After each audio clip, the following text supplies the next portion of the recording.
Welcome back. I'm Gary Parr. And I'm Vonna Pfeiffer. You're listening to the midweek version of Fiber Talk, the twice-weekly podcast for the needlework artist. Yeah, this is the show we weren't going to do. We were supposed to be on a break for 2 weeks. Right. Yeah, we weren't going to do this show. But we aren't doing it for us. We're doing it for the listener because Cathe Ray at Needle in a Haystack came to us and said, would you guys like to give away a package? And we were smart enough to say yes. Yeah. So we're doing this show so that we can give listeners an opportunity to win a really nice package. What's she got in there, Vonna? She's got a roller frame 8-inch bar and 12-inch rods and a Kay's Creation mini tri-knobs that will replace the wing nuts on the roller frame bars, end bars. She's got a Hardwick Manor 5 by 8-inch thick, which those are so nice. That's what we have, isn't it, Gary, that we hold in our hands? 5/8 inch thick, 7.5 inch hoop. Half-inch hoop and twill tape. Yep. Oh. And a 6-inch Q-snap for those who like Q-snaps. And Cathe has a new laser cutter in her possession, in her shop, and she cuts all sort of things out of, out of like what, plastic material? I guess it can be out of anything, but she has made a purple needle book by her, the Floss Queen, that says money can't buy happiness, but it can buy needles. So I think that's funny. Yeah, I do when too. I read that, I started laughing because that's about all I can afford after this year. But anyways, all of those items in one super package that we will be giving away on New Year's Day. Yep, and it's simple. All you have to do is send email to Vonna. Vonna's going to handle these. So it's Vonna at wetalkfiber.com. Mm-hmm. And subject line is Haystack. So Needle in a Haystack. So you got to put subject line Haystack so Vonna can pick those out of her stream of email. Mm-hmm. And then we're asking you to tell us one new needlework thing you learned. A technique or a new fact or something. Yeah, you're right. We're going to build up some stuff we can use on a future show. You're darn right. We ain't stupid. So gotta have one needlework thing you learned this past year. And the deadline is midnight, New Year's Eve, midnight, Eastern time, midnight. Right. Mm-hmm. And then we'll do the drawing on New Year's Day. Right. So the way I'm going to do this is I'm going to, like the first, they'll all be time stamped. So I will put you down in a listing by number of receipt that is in my email system, and we will do a random number generator, and the lucky number drawn will be the lucky winner of this fantastic package. Yep. No, it's a terrific package. I mean, it's three different ways to hold ground cloth. Mm-hmm. Q-snaps, hoop, or roller frame. So whatever you do, and all from Needle in a Haystack. I love that shop. I love going to their website. Oh, she has goodies. Yeah, she has goodies. Yeah, she absolutely does. I was lucky enough to be there 3 years ago, and at that time, I wasn't as deeply involved in other forms of needlework besides cross stitch, so I didn't understand fully how fabulous her shop is, but her shop is absolutely fabulous. Any kind of fiber that you can ever think or dream about, Cathe has in that shop. And in Alameda, California is where she's at, and it's a beautiful she's like in a strip mall type thing, and very fabulous shop, very nice lady Cathe is, and very nice people she has working with her. I only met one. Maybe there's only one working for her. I can't discuss. I don't know. But the lady that was there, Cathe, and this other lady was there the day I was there. Very nice people. Very nice shop. Yeah, she's very knowledgeable. I'll put a link in the notes for this show to the interview we did with Cathe some time ago, so you get a sense of who she is and what she does. But Yeah, this is a terrific package. I love the replacing wing nuts with the tri-knobs from Kay's Creation. Mm-hmm. Yeah, it really gives a nice grip to, because sometimes those wing nuts can be irritating. They hurt your fingers, yeah. Yeah. So that's a good idea. So, yep. So all of that, just send email Vonna@wetalkfiber.com, subject line Haystack. Message is something you learned in 2019 about needlework. Got to get it to Vonna by midnight, New Year's Eve, Eastern time, and then we'll do the drawing New Year's Day. Yep. How are we going to do that? Are we going to do a video on New Year's Day? we might as well do a video. Okay. Why not? Okay, why not? Why not? We'll have a beverage. Oh. We'll have a beverage and do a video. How's that? Awesome, on New Year's Day. Do you have a beverage available? Gary, I got 2 new beverages this weekend. Mm-hmm. 2 different kinds. All right, there we go. See, so we'll have a beverage and a drawing. Okay, awesome. On New Year's Day. Yep. And then Cathe will send it right out to you. So there you go. And check out Needle and Haystack. Where did I write that down? Needlestack.com. Needlestack.com is the website. Yeah, check that out. So we appreciate that. That was very kind of Cathe. And in fairness, we ask you to give us something new that you learned new. And so this show is going to be things that we've learned new this year. Right. Because, we might as well do our part too. Yeah. So, yep. So I broke mine down into 2 things, technical things or technique things, and then the hobby in general. Mm-hmm. And I don't know if I put them in order, but I do know the first one I put down is the one that has that's been a difference maker for me in terms of the way I approach things. And it's the way I do tension. Because I learned needlework doing needlepoint on canvas. And canvas, it'll give, but you can put some pretty good tension on the threads, and actually I prefer that. I think it looks better. And so then when you get to linen, I tend to want to put pretty good tension on linen. Well, that doesn't work. And so that's the one thing I've worked on the hardest, I think, all year long, is depending on the ground cloth, making sure that I'm adjusting my tension to respect what the ground cloth will do or not do. And I've had to work pretty hard at that. Yeah, I feel you, because I had to work really hard on that too, and I learned on linen. And so I didn't realize I was bad until I got my pieces judged. But so it's taken me years, and I still don't know that I have it 100% right all the time, but I'm very aware of my tension all the time. So I understand how hard that is to work on and to, evaluate yourself each and every stitch. So. Yeah, and it depends on, it just depends. Like if all you do is DMC on linen, then tension is what you do. I mean, you just find a tension and that's what you do. But if you're doing different techniques, then you have to learn, at least in my view, you have to adjust your tension according to the thread, the technique, the ground cloth, mainly the ground cloth, to make it look right. Or the stitch that you're doing. Because one of the things that I wrote down was, and I didn't know this until I guess this summer, was that eyelet stitches, you want it to have a big hole in the middle. Yeah. And you were the one that taught me that. And so when I was working on that white work piece, and I kept on taking pictures and going, is that good? Is that right? And so to me, it's like, I don't want to make a hole, because, you know what I mean? Because that's what they look for when they're judging cross stitch pieces on tension, is that you don't want to see any kind of light in your stitch hole. You know what I mean?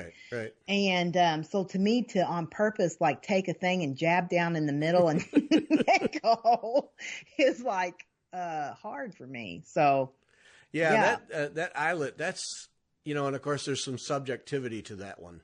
But in general, I think people would agree that you want to have a good sized hole, and then as or maybe even more important is that your hole size be the same.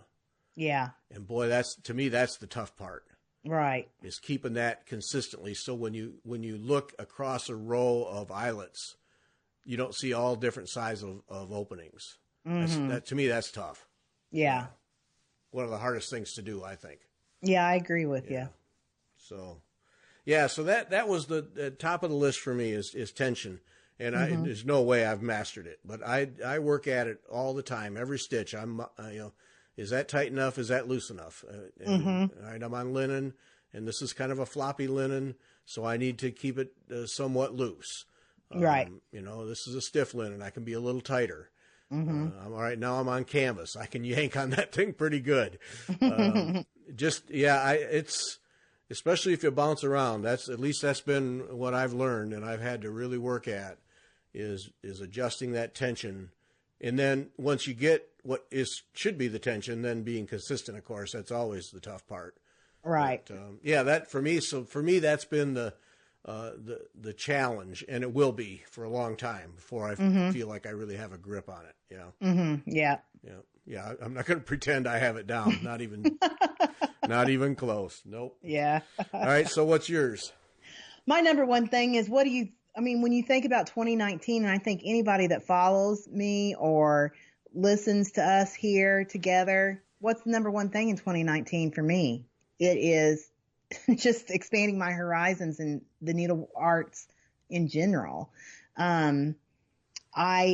One of the biggest, I started off the year, or pretty close to the beginning of the year, tackling the face of Jesus that I had tried to do 3 or 4 other times and failed each time. And I stuck with it and got it done. Now that was only cross stitch, and it was on Aida cloth. And so there wasn't very much technicality to that other than tenacity.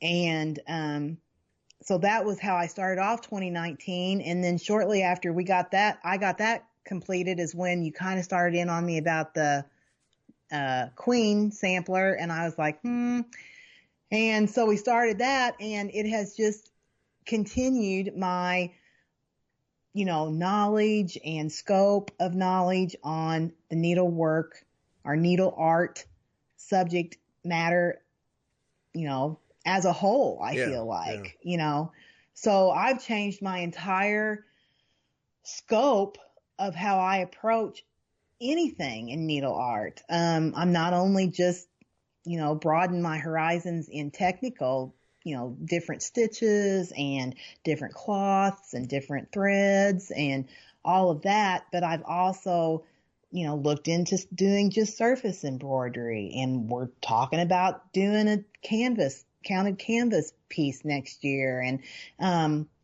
I embrace it, and I look forward to it. And so where once my hobby was just kind of the focus was having a piece and getting her done, now my focus is more on what can I learn. And yeah, I want to get it done. I do want to get it done, and I want it to grace my walls, but it's more or less, what can I do that broadens my knowledge of needle arts? And, I don't know. What do you say about that? That's really what you can sum up my whole 2019 is about. Have I gotten very many finishes this year? No, I haven't, but I certainly have gained a huge amount of respect for different techniques, different things in the needle arts world. And it's opened my eyes to many different people, many different designers, just a lot of things. I don't know that I can even put into words how much I've learned and how much I feel that I've grown, and my focus and my hobby has changed for the better. I just feel, am I, a great and wonderful, needle artist? No, I'm not. And I've got much more to learn, but I certainly, the amount and depth of knowledge that I know today is much different than what it was this time last year.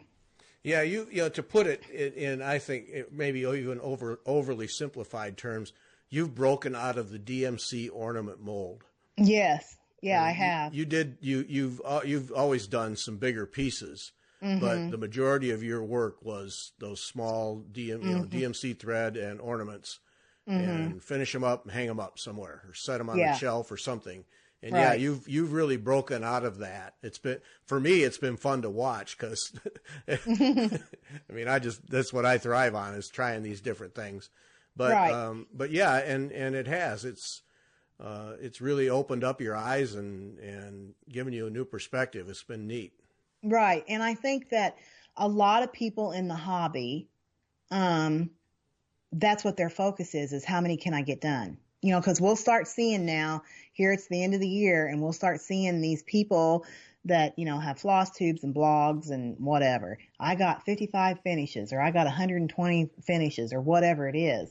And I was one of those. And I'm not saying that that's bad. I'm not saying that that's bad at all. I'm just saying that my scope or my focus has changed from, let's just get the piece done, like get her done, like what I said earlier, to I'm doing a larger piece and it's going to take me longer. It might take me a year, 2 years to get one done, but that piece at the end will be a masterpiece and it'll hang on my wall and I will be proud of that. Not that I'm not proud of every ornament I've done, because when I'm making a list of what I want to achieve in 2020, and there's still ornaments on that, on that list, and there'll never not be ornaments on that list, because that's who I am too. And I enjoy that as well. But I think my focus used to be how much could I get done? And now it's not that. It's more, with ornaments and small things, I mean, you're just a machine. Yeah. Yeah. Just a machine. Yeah. But then, right. You know, and I don't want people to be offended, but I mean, this is just a conversation I think is worth having, because for a lot of people, that's the hobby. And that's fine. That's the cool thing about this hobby, is there's a million different nuances and ways you can go about it and enjoy it. But I think it's interesting in the evolution that you've gone through and are going through, is that you have found new ground. Yeah. And I think it's been exciting for you. I don't know if I put words in your mouth. No, it has been. And I think that that's another thing that in 2019 that is so, I was getting bored with cross stitch. I'll be honest with you. And it's not, I mean, how many ornaments, how many pillows can I have sitting around in my house? Oh, about 350 hanging on your trees. Yeah. I know. And I'm proud of those trees, and I want more, you know, I want my trees always to be that, because it's like a scrapbook of memories. But there's only just so much dough bowls or baskets or, you know, whatever that you can have hanging around, and you get tired of those. You know, I get tired of them. Maybe I'm the only one that gets tired of them, but it's just like, I just don't, you know, it breathed. I have been stitching since I was 14, 15 years old. I'm going to be 50 next year. That's a whole lot of years that I've done smalls and small pictures and things like that. And that's fine. And they're beautiful. And each one of those things I can look at and say, yep, I did that at this time. I did this in college. I made this when I was 12 years old. Look how that stunk. You know what I mean? Just stuff like that. And I can remember things about it. But when my focus this year, and I didn't know that is all by happenstance. That is all because of Fiber Talk and Gary Parr saying, you know, that's it. Sorry. I mean, honestly, that's honestly the truth. I would not have done it. And why did I start quilting? I mean, if you think about it, why did I start quilting? Because I'm a relatively new quilter. And there's a whole area you just took off on. Yeah. Yeah. Yeah. And it was just because I was kind of bored with cross stitch. You know, I kind of was. And doing these other techniques, not that I'm saying that just cross stitch sucks, because I still do cross stitch. I still love cross stitch. It will always be my number one. But doing something else, doing needlework, incorporating other stitches and other ideas and other ways of thinking about stuff has certainly breathed new life into my needle art hobby. And I just cannot be thankful enough that this show and you have come into my life and have done that, because I would not have done that on my own. I would not have. And, my life is better for it. Because if you follow me, you know, what do? I'm a maker. That's what I am. I just make, whether it's food or quilts or whatever. I'm a maker, and that's what I am happiest in life doing, making things and serving others. And I was in a rut. I have been in a rut probably the last 2 or 3 years, and I don't feel that way. I feel rejuvenated. I feel like, oh gosh, let's hurry up and get this over with so I can start stitching. That's the way I feel about it. And I've been making lists. All right, folks, thanks for listening. We're out of here. I've been making lists about what I want to accomplish, both quilt wise and needle art wise. And I hadn't done that for years. I really hadn't. And I mean, if you go back and watch any FlossTube videos that I had at this time of year, it always says, I'm just going to march to the beat of my own drum, and I'm going to do what Vonna does, and everything is evolving ideas. And that's kind of how it was, because I didn't know. I didn't have direction. I was just kind of like, yeah. I didn't. And I was grasping for things, and I don't have to grasp for things now because there's a whole new ball game that's been opened for me. And it's been exciting for me too. I mean, I have fallen more in love with needle arts this last year than what I thought possible. I thought maybe that the race had been ran. You know what I mean? No, not even close. Well, see, when I started this thing, that was kind of that I want to do a podcast. I want to share needle arts, and I can bring, I guess, a perspective because I'm a male in a female world. But I had this other agenda, and that was, I feel like that people need to hear about all of the opportunities, all the techniques, all the different ways that people do needle arts. Mm-hmm. And because you can learn from it, and I think it makes you a better stitcher, even if you never do a technique. Right. But just learning from others, and it's happened to you, but also, and we've heard from others who have said, they learned something by listening to people that they didn't know even existed. And, right. Now there's things that we have interviewed people about, and things that I have, I look at, and things that I know that you want to do, and I don't want to do those. Yeah. And I don't mean that hateful. I just mean, like, I know that you're very interested in gold work. And although I think that is gorgeous and it intrigues me, and I would love to watch a gold work needle worker, a stitch with me video, watching her do that. I really would, because I don't know that I totally understand how it's done, Yeah. Yeah. But do I have do I think, okay, now I got it, the next thing I have to do is gold work? No, I don't. That is a part. No, I'm not saying I'll never not do it, but right now I'm completely overwhelmed with just what I'm doing, with what I'm learning, with the Queen sampler, and I'm very intrigued with white work. I would really love to do a Trish Burr ground cloth or a surface embroidery piece. Yeah. So that is one of those things that, maybe sometime it doesn't, it's not like on my ticket off, like I got to do it next year type thing, but, I'm intrigued by it, but I'm not interested in it. You know what I'm saying? Yeah. And, so, and see, gold, that's one, and that's the thing. I don't make lists. I'm going to do this next year. Mm-hmm. They happen when they happen. Right. But gold work just sits out there, just on the edge. And I gotta do a gold work piece. And I know that's something where I'm going to want to do a simple little piece just to get a sense of how you go about it. Right. But no, I want to do a serious gold work piece. They're beautiful, the way the light reflects. Yeah. I mean, it's completely different techniques, different materials, and I want to experience that. Yeah. And, I've been through Allison Cole's book now a couple of times, just studying how it gets done and so on and so forth. And I want to try that. I really do. Yeah. That one. And I'm with you on white work. I've done just enough white work that I would love to really be able to dig into it. I'd like to take Yvette Stanton's Hardanger or actually any of her books, and have at it and do a project, because that white work, white on white, to me is some of the most beautiful stuff.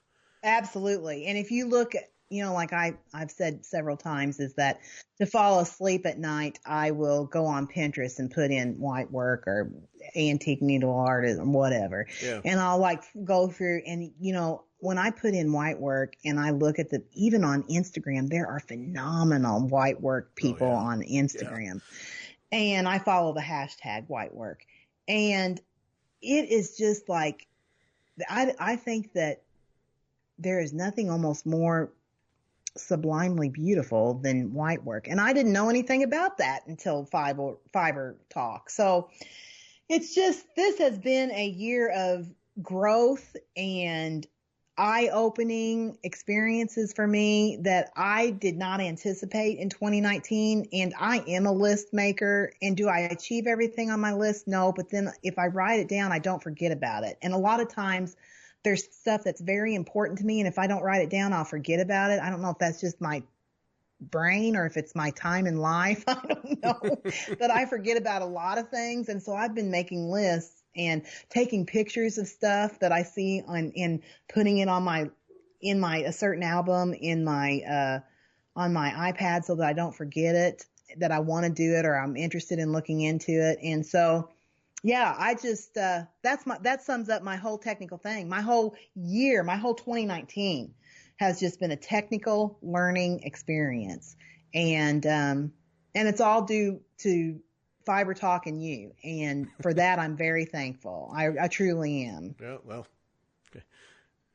Yeah, it's great. I mean, I just think it's great. I hesitate to say you're welcome because it's just, that's just weird. Well, you're welcome. Yeah, it's just weird.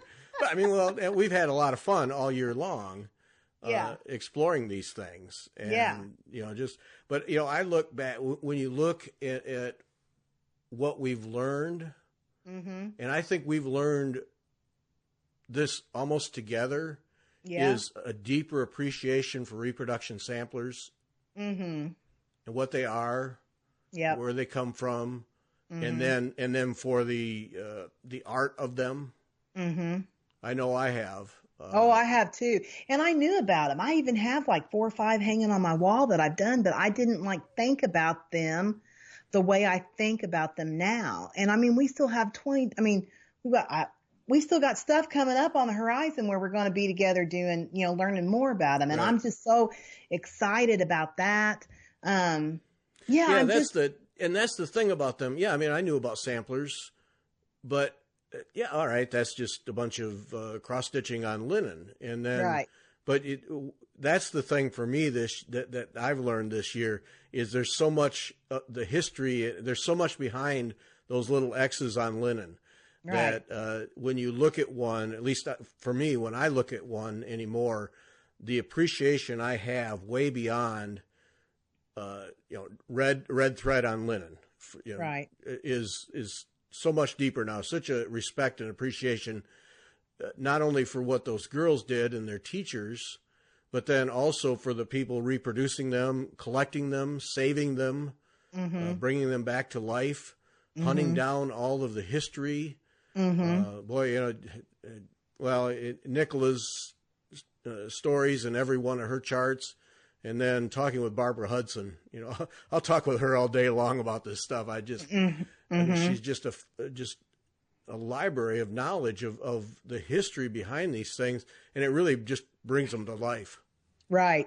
And, it's just, it's almost like a sentimentality that you have when you look on them. Like you want to almost, and I know this sounds crazy, and I've said this before about the Queen Sampler, but once you think about everything behind these samplers and why they did them and how they did them and that they survived this long and yada, yada, and whatever, it almost makes me want to cry. You know what I mean? That I'm lucky enough to be able to view them or, put my mark on something, and I hope that my family knows awful lot that I really love this hobby, of course, and they know an awful lot that I think an awful lot about how much time I spend, doing it. And I hope that when I'm gone, I have several quilts from my ancestors, and I go through them.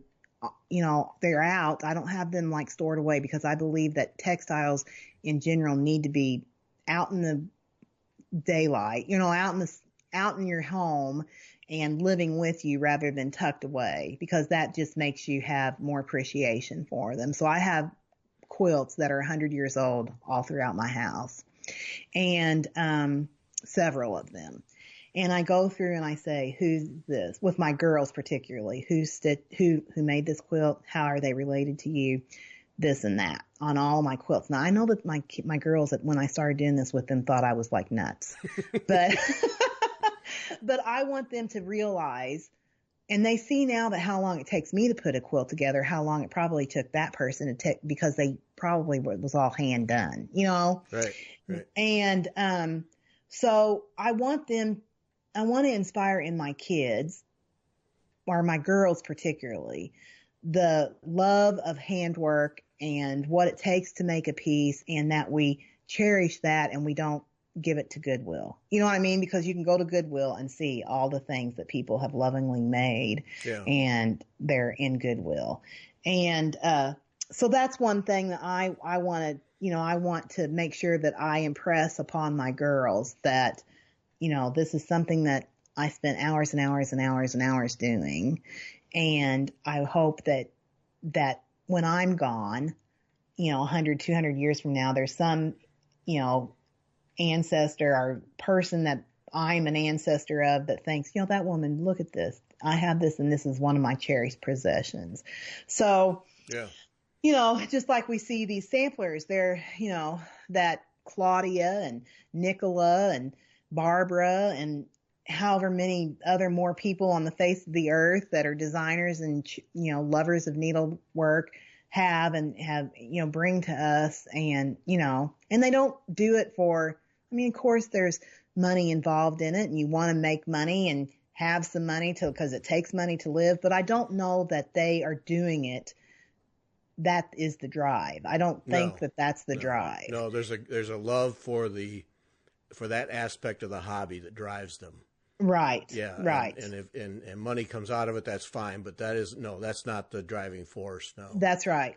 And that's what I respect about them, because I think that there's a lot of things going on in the world, in every part of the world, where people are just doing something just because they want to drive money off of it. And that's not what drives me. And that's not what drives these women that I've met and have come to be friends with. I can see that that's not what drives them. Their love of what they're doing drives them. And to me, that brings honor to that, because, and so that's another thing that I've learned is that, there's just the love that's involved in doing that, the honor that they give these people, these young girls, young boys that have done that. Yeah. I have just completely grown in respect across the board on a variety of subjects. And in particular, these reproduction samplers have been a huge, thing for me this year too. I agree.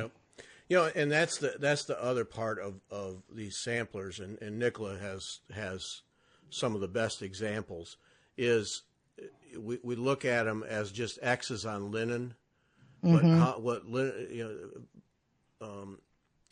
Nicola has 2 or 3 now, 4 that are not just X's on linen. If you want a real challenge with history, she has reproduced a number of them that will keep your full attention. So it isn't just simple X's.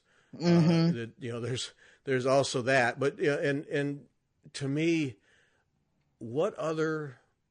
where else can you replicate history like you can with a reproduction sampler? Oh, exactly. Yes, absolutely. Where else? You can't really do it with a painting. No. Or a sculpture or any number. Where else can you do what we can do with a sampler? I can't think of a way. And to me, that's exciting. That's neat. Once you appreciate what's behind that, that's a real opportunity that you have. Yeah.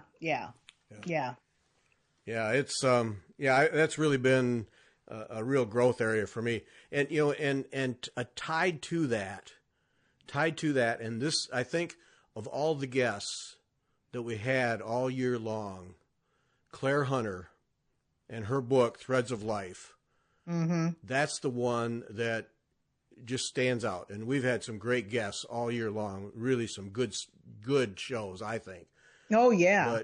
But Clare Hunter and what she did with that book and how she demonstrates the role of needlework throughout history, and not the role of needlework as women's work. Right. But the impact of needlework on human beings in many cases, very difficult situations. And that book, to me, is, I'm so glad I read that book. I'm so glad I bought it, read it, and it's just, it really puts so many things in perspective beyond just simple needle and thread. It's, right. Yeah. Yeah, fabulous. That was, very memorable. Yes, I agree. Puts everything, you're right, puts everything into perspective, and almost gives you like a sense of pride that you are considered, that I'm a needleworker. And, that's what I thought when I was listening to the podcast, and I've read the book, and, it just makes me proud that I'm one that can say, hey, I do needlework, where other people would be like, what? You do needlework? You know what I mean? Right, exactly, yeah. So, yeah, no, I agree. That was a fabulous thing. And again, those lucky enough that follow us or follow Fiber Talk, follow you, knows, they took part of that. They learned, and they can have pride in their own. I mean, you just learn. I mean, that's what I love about Fiber Talk, is that you can learn, just like what you said, even if you're not doing X, Y, or Z, you can learn something about X, Y, and Z that will pertain to B that you're doing. You know what I mean? Yeah. And it's just the beauty of this, in my opinion. Yep. Yeah. That's what I want to achieve long term. Yep. And the Clare Hunter one, the one that we did on her book, the second one, that's going to be the Sunday repeat show. Yeah. I really want people to listen to that. I want people to read that book, because it will give you a much deeper appreciation for what you do. Right. It really will. That woman did a tremendous piece of work there, I think. Mm-hmm. And it's hard, to say, a piece of literature, how do you stand out in the literature world with a book on needlework? But to me, it's just one that people need to read and be aware of, and what went into it. It's just, yeah. Yeah. Techniques. This one won't leave me alone, and that's punch needlework. Punch needle. It won't leave me alone, because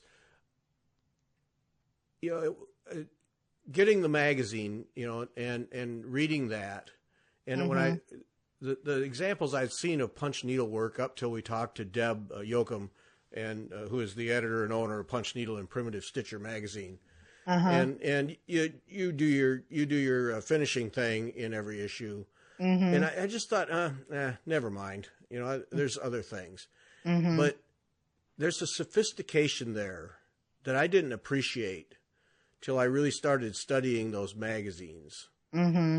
And I have to say, it has me curious in terms of something I might give a try. That's interesting that you say that. I mean, it's a very, I don't want to say mindless task, because it's not mindless. Well, but see, that's the way it hits you initially. Yeah. Is that. And I don't think it is. No. Yeah. No, and if you watch, or if you look in your, Michelle Palmer in that magazine, she is basically painting with thread. Yes. On her punch needles. Very, very intricate. And they're pretty large pieces, really, that what she does. And beautiful. They come out beautifully. And so I would suggest that maybe you need to start punch needling. And I'm going to tell you something, and I forgot that I had this, and I got it especially for you. My friend Melinda had a small hook rug frame, right? And she goes, I'm just going to give this away. Do you want it? And I said, yeah, I'll take it. I have my own punch needle hook rug. It's like a small hook rug thing, but it's for a punch needle. So it's like got the barbed wires. I've got 2 of those. I'm going to send you one. Okay. And then that way you can, have cause those are, in my opinion, I've done it both with the lip locking hoop, because you have to have something that holds your fabric so it will not move. Yeah. And, I've done it with the lip locking hoop. And yeah, you say that 5 times fast. I know. I'll listen. La, la, la, la. But anyways, I've got 2 of those, and I had thought, I go, yeah, I'll take it with you in mind, because I thought, oh, I'll give him one, and I had forgotten about it. And the other day I was cleaning my cave, and I thought, oh, here it is. I need to send that to Gary, and I promptly forgot it again because I didn't put it on my list. So I'm going to send that to you so that you can have it, because it's very much easier on a frame like that to do, in my opinion, because I have problems with my wrists from finishing so much. And after holding a hoop like that for a long time and punching, my wrist starts hurting. Yeah. So I'm going to box that up as soon as we hang up, because then that way I won't forget. So. Okay. All right. Appreciate that. So then all I need is one of those needle jabber things. And you need the cameo hoop. Yes. I mean, the cameo punch. Those are the best one. The ones? Yeah, those are the ones. See, I went with the technical term, needle jabber things. Yeah. So it's the cameo. It's the Cameo Ultra Punch, and the place to get that is Old Tattered Flag. They are the new owners of the Ultra Punch. So, Old Tattered Flag, you can go right there today and order her up, and you want to make sure that you have a couple of the threaders, because they're easily lost. 2 threaders. And yeah, get a couple of the threaders and get the Ultra Punch, and you want to get the different needles. I'm certain that they have the different size needles. I think there's 3 different needles, and that determines on how many strands of, based on which one you do. Michelle Palmer does DMC as it comes off. I mean, she doesn't separate the strands. Oh, okay. So, yeah. So, anyways, that's what you need, the Ultra Punch, and I will send you the thing, and then you need to get some punch needle fabric. Yeah. Yeah. And then you're ready to go. Yep. Well, I'm sure I can get that from Needle in a Haystack, so that shouldn't be a problem. Yeah, no, that won't be a problem. Yeah, and then I get the magazine, Punch Needle and Primitive Stitcher magazine, and so I've got plenty of charts to work on. So, yeah. Uh-oh. And what's so and what's so nice about Michelle Palmer is that she uses DMC, so she doesn't use like the Valdani asthma. I mean, I think she might have some, but she predominantly uses DMC, so that's easy to go get the DMC. Yeah. Yeah, cheaper. Well, I have a little bit of that, so. Yeah. So there you go. That's where you go. That's headed down a new path for Help 2020. Me. No, it just it does. I've gone from, that's just trivial, to wait a minute. That's not. There's something there. And, there is something. Yeah. I mean, I wouldn't want to do it every day. You know what I mean? I really wouldn't want to do it every day for 365 days a year. But I believe that there are some pieces that you can do, and it is a resemblance of wool hooked rugs. And that's what drew me, because I've always wanted to hook a rug. And, my husband had to draw the line somewhere, because you could start buying wool and a wool cutter and all of that stuff, that hand-drawn rug canvases and all that, that's a whole nother wrap up into a bunch of stuff. Yep. And, I had to draw, he was like, no, you're not going to do that too, because I was going to take classes here in Canby, Indiana. There was a lady that she still does it. And I was going to drive up to Canby and take classes from her about 2 years ago. And finally, I did research to see, what does a wool cutter stripper cost, and this and that, and getting a frame and all that. And I was like, and Keith was like, you just need to stick with your needle and thread. That's, so, so I didn't do it, but I thought, well, and that's when I looked into needle punch, and I was like, there you go. Yep. And, here I am going to tell you something else you probably don't want to know about, but have you ever heard of the Oxford needle punch? No. That Amy Oxford is a person, I don't know, she's a designer, but she does wool rugs using wool yarns and a needle punch. And it is like thread needle punch, but it's just on a wool rug, hearth rug sized basis, but it's just needle punching with a big punch using wool yarn. Yep. I'll have to look her up. Yeah, look that up. Then you'll think, Vonna, why did you do this? But yeah, look her up. That's a whole new thing too. I mean, that's not a new thing, but that's another variance of hooking a rug. Yeah. Okay. I'm going to have to find some extra spare time somewhere. Yeah, somewhere. Yeah, somewhere. I'll find it. Another thing that has happened to me, one of the most irritating parts of needlework is starting and ending threads. Yeah. It just has always been that for me. And a lot of it is my fear that it'll come undone. Right. And so I just obsess over it. And the Queen Sampler, sponsored by Sassy Jacks, the Queen Sampler project has taught me. I don't get so worked up over it anymore, because that has forced, with the reversible stitching, has forced me to use at one time or another every technique and use it efficiently. Mm-hmm. And that's if you'd say to me at this juncture, 3 bands in, what have you learned from it other than the reversible stitching, which is obvious? What have you learned from that sampler? That would be it.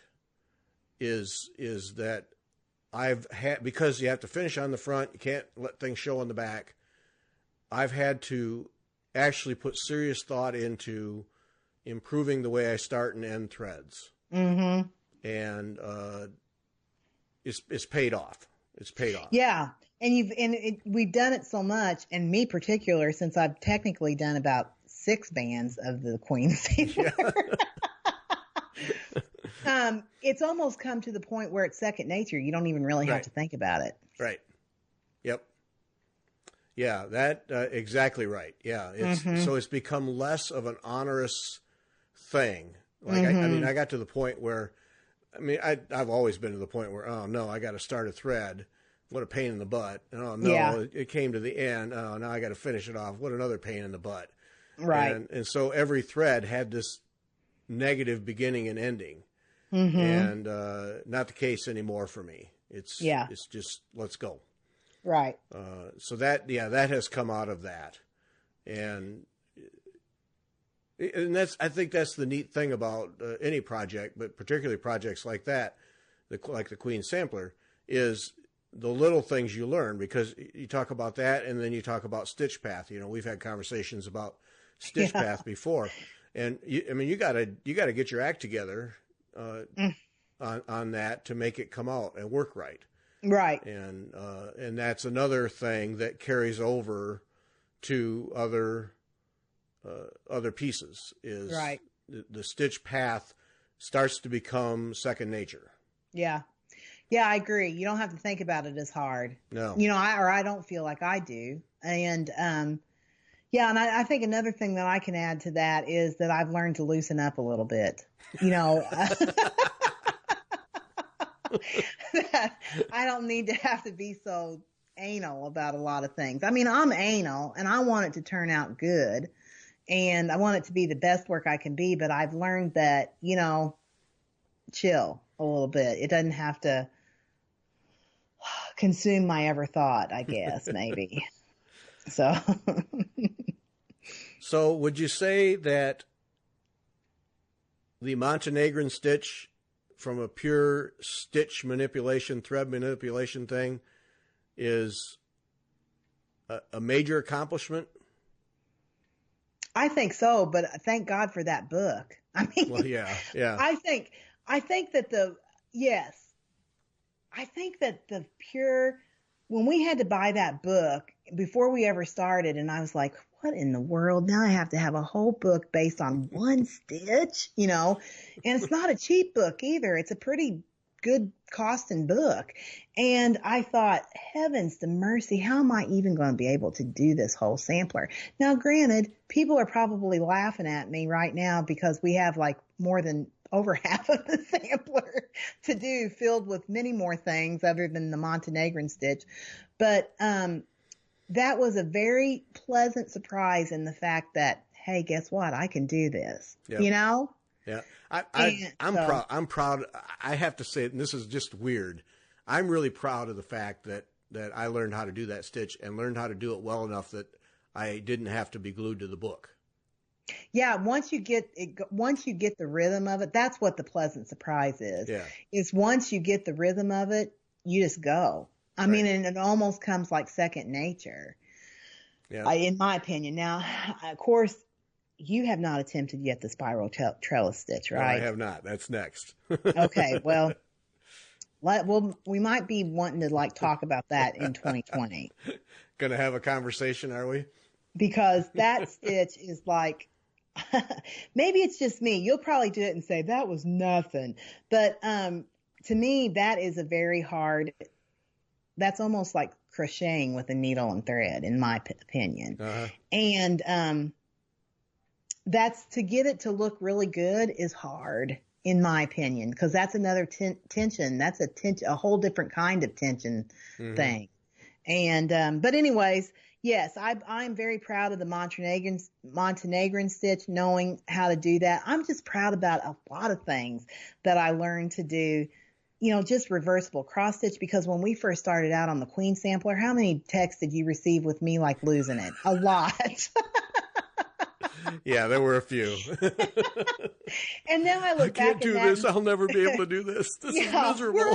That's right. We're already starting and I suck, And, it's just, I look back on that now and it's kind of like funny when I think about it, but it was all because I was holding myself to these rules, like you can't cross, you have to keep all your X's going the same way, and you can't do this, you can't double cross, and it's like, you can do whatever you want to do. You know what I mean? Just as long as you get it reversible on both sides, where it looks good on both sides. And just, that's what I meant by loosening up. That's, I just had to like loosen up. And then once you loosen up and like anything goes, it's like, okay, well, whatever.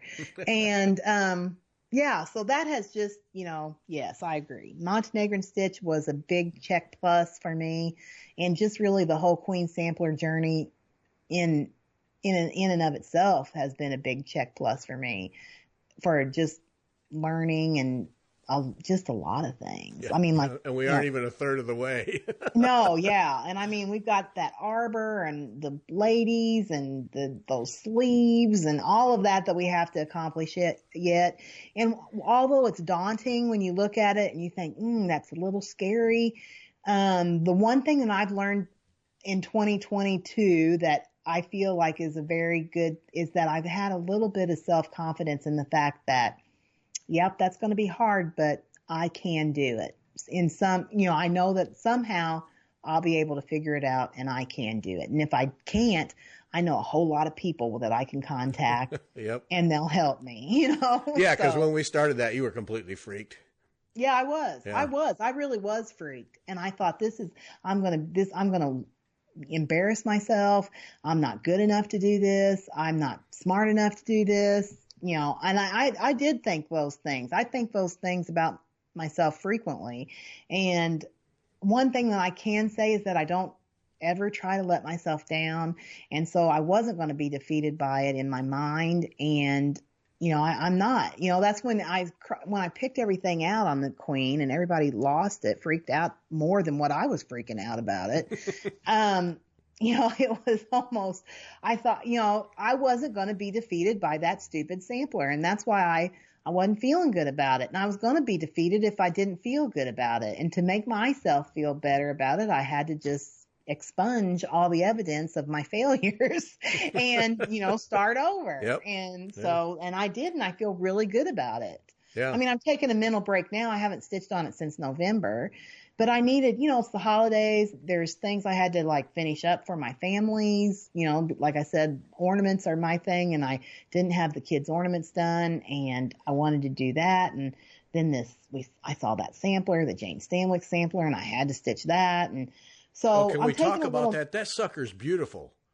Isn't it though? Oh, it, man. honest to God, is beautiful. Last night when I was stitching and I wasn't feeling very good, I don't know what, we got an Italian cream cake from Sam's and it did not set well with me last night. And I was not very happy. Keith kept on looking at me, and see, I'm always usually pretty happy. And he kept on looking at me last night. He knew I wasn't feeling good. And he goes, "You're not feeling good, are you?" And I said, "No." And he goes, "Do you want to go to bed?" And I go, "Well, I do kind of want to go to bed.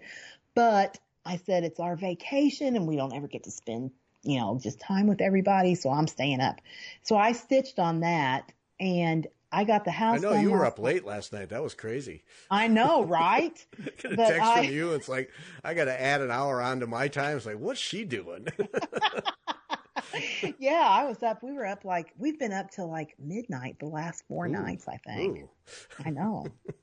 Then you'll see New Year's Eve and we'll be in bed by 9. But anyways, it is just turning out gorgeous, just very lovely. Yeah. And it's due largely, I mean, the sampler is beautiful, but the colors that Jean picked from the country sampler, because I am using her conversion, just gorgeous, gorgeous, gorgeous colors. Yep. And just really pretty. So I've got the house done. There's urns of flowers to do, and then the alphabet's at the top in it. So it's really not that much. Look, really, I mean, there's a lot to stitch yet, but it's, when I have like big solid houses like that, it's always like, oh my God, this is going to take forever. So, but I got that done. So I just have the flowers and stuff to do yet. So I think relatively, it's not going to be that long. I'm not going to get it done by Christmas like I had hoped, but I think it'll be done by Agnus Day probably. There we go. I would hope so. Yeah, I hope so too. Yep. So, yeah, that one, I think I need to get that one. I've it's beautiful. Threatened 8 times to get it. I think I need to. I really like that one. Yep. Mm-hmm. Yep. Okay. That's a good list right there. Yeah, I think that's a good list. We talked about a lot of good stuff. Yep. Okay, Needle in a Haystack, Cathe Ray, if you want to win the package, that's a roller frame, 8-inch bar, 12-inch rods, and Case Creation Mini tri-knobs to replace the wing nuts. Mm-hmm. A Hardwick Manor 5/8 by 7.5-inch hoop with twill tape, 6-inch Q-snaps, and purple needle book, designed and laser cut by Cathe Ray, the Floss Queen. That's right. You want to win that package, you send email to Vonna at wetalkfiber.com. Mm-hmm. Or you can use, if you already have her in there as the Twisted Stitcher, you can use that too. Yeah, because it all comes to the same place. Right. Yeah, either way. But the key is that your subject line has to be Haystack. Yes. For Needle and Haystack. It has to be Haystack, because that's what she's going to search on. And if you don't put Haystack as the only word in your subject line, you're going to get left out of the drawing.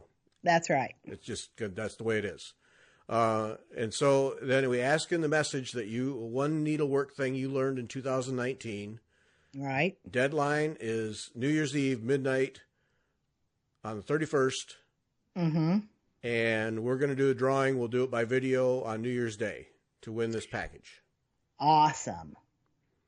That's a nice package. So thanks to Cathe Ray for putting that together. That's fantastic. Yeah. Thank you, Cathe. So very nice. Yep. And needlestack.com is the website for Needle in a Haystack. Needlestack.com. And, oh man. Yeah. Be careful. That's right. And if you go on her, I had to call Cathe a couple of 3 or 4 days ago. And let me just say that if you call and you need one-on-one help, Cathe answers the phone, and she is so very nice and is just so willing and helpful to find what you need and suggest things and fill in the blanks. So if you need any help, give Cathe a call and she will be happy to help you. Yep. 2 hanks of B5200 Flosh on their way from Needle in a Haystack. Isn't that great? Getting ready. Agnus Day. Christmas is tomorrow, but Getting ready for Lent. Well, I mean, I tell you what, it'll be here before you know it. I know. That's the way it always is. It's always like, well, we just celebrated Christmas. Now we got to be sad. No. Yeah. Yep. So there it is. Haystack is the subject line. One thing you learned in 2019. Vonna at WeTalkFiber.com. Got to get there by midnight on the 31st. Drawing New Year's Day to win the package from Cathe Ray and Needle in a Haystack. That's pretty neat. Yep. It's going to be awesome. Okay. That's it. Merry Christmas to everyone. If you do the Christmas thing, Happy Hanukkah. If you're doing the Hanukkah thing and are in the middle of that, and if you do the Kwanzaa thing, that's coming up, right? Yes. 26th, I think. Yes. Yeah. Yes. Yeah. Thanks so much, everybody, for everything that you've done for us this year. Keep on following us in 2020 and tell all your friends about us, because the more the merrier.